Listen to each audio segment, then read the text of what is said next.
Hey, Sue Clear, She's Wired. We're going to do a really quick tip today.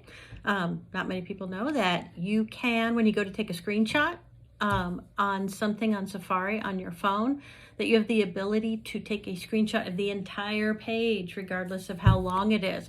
So that can come in pretty handy if you know how to do that. And we're going to show you how right now.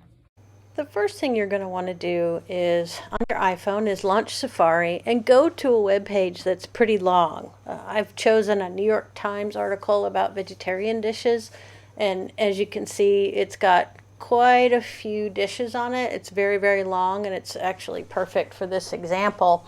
And it'd be nice to capture the entire page in a screenshot. So to do that, hold the power and the volume up button at the same time. It'll take a little screenshot and you'll tap on it and it'll open it up really big. If you look in the upper right area under the trash can, tap on full page. And if you noticed, it actually, on the right side, you'll see a running list of all the pages that it created. And now you have an actual full page. What's cool is tap done and you would have the ability to save it as a PDF file. So tap on that.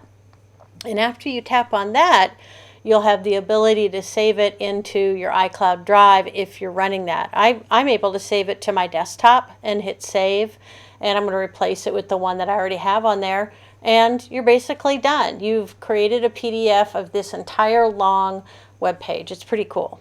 In order to see that page, you're going to want to find the Files app on your iPhone, and I happen to have mine in a business app folder, so I tapped on that.